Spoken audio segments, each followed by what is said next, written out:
दूसरे लोगों को तकलीफ दी है। इस तरीके से अन्याय अत्याचार हुआ था पिछले समय में। पूरा पुलिस प्रशासन तो भैंस खोजने में लगता था। तो ये भी यहाँ पर हमने दिन देखे थे। तो आज क्या है कि ये उनका सपना ही है, वो कभी पूरा होने वाला नहीं है। और दुनिया कहाँ से कहाँ बढ़ती चली जा रही। ईरान में तो हिजाब वाली महिला बन नहीं सकती प्रधानमंत्री, यहाँ क्या बनेगी?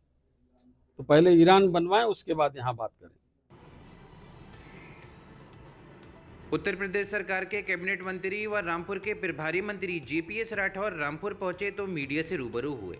उन्होंने विकसित भारत जी राम जी योजना की खूबियां गिनाई तो मनरेगा को बताया भ्रष्टाचार की योजना। बुरखे वाली महिला को प्रधानमंत्री बनाने के बयान पर बोले, ईरान में तो बुरखे वाली महिला बन नहीं सकती राष्ट्रपति, भारत में क्या बनाएंगे, पहले ईरान में बनाएं फिर बात करें। आजम खान को जेल में सुविधा नहीं मिलने पर मंत्री जी ने कहा कि न्यायालय से मांगी जो सुविधा उन्हें लेना है। जब उन्होंने जनता पर जुल्म ढाया था तब ये नहीं सोचा था, अब परेशानी में याद आ रहा है। भाइयों, आज एक विषय पर आप लोगों के सामने मैं उपस्थित हुआ हूं। जो अभी आपने देखा होगा कि एक विकसित भारत जी राम जी योजना केंद्र सरकार द्वारा लाई गई है। गारंटी फॉर रोजगार एवं आजीविका मिशन ग्रामीण योजना। अभी हाल में ही पार्लियामेंट द्वारा इस अधिनियम को पारित किया गया है, जिसमें गरीबों के, श्रमिकों के लिए उनके जीविका का एक साधन बेहतर तरीके से बन सके, तो उसकी एक योजना बनाई गई है केंद्र सरकार के द्वारा।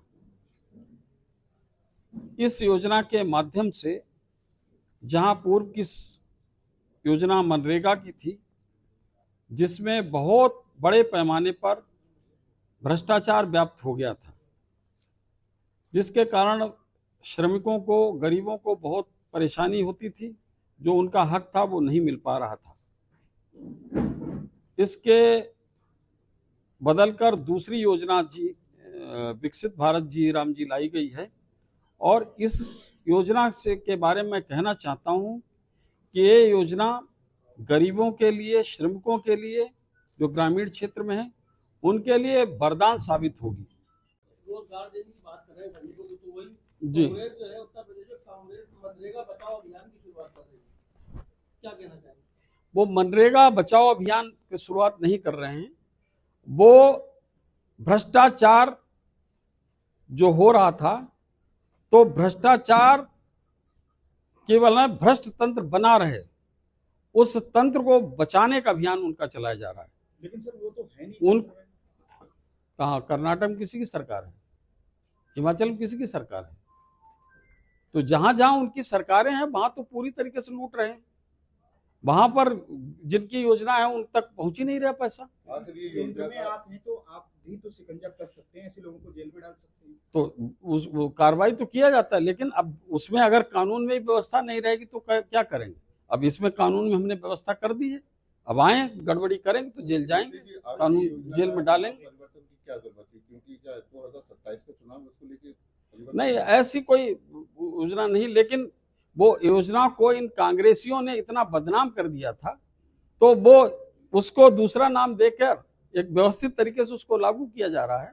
और मुझे लगता है कि कांग्रेसी उस योजना को नहीं बचा रहे, खुद को बचाने के लिए लगे हुए हैं, खुद के लिए अपना संघर्ष कर रहे हैं। उनकी आजीविका का साधन बन चुका था ये मनरेगा। मेरठ घटना पे क्या कहना चाहेंगे? मेरठ घटना पर क्या कहना चाहेंगे?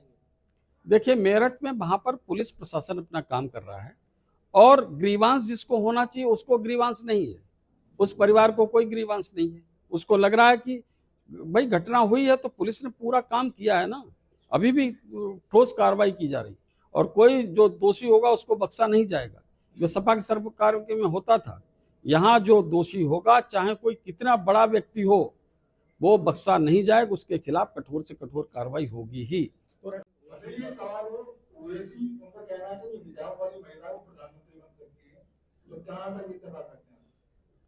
क्या है कि ये उनका सपना ही है, वो कभी पूरा होने वाला नहीं है। और दुनिया कहाँ से कहाँ बढ़ती चली जा रही। ईरान में तो हिजाब वाली महिला बन नहीं सकती प्रधानमंत्री, यहाँ क्या बनेगी? तो पहले ईरान बनवाएं, उसके बाद यहाँ बात करें।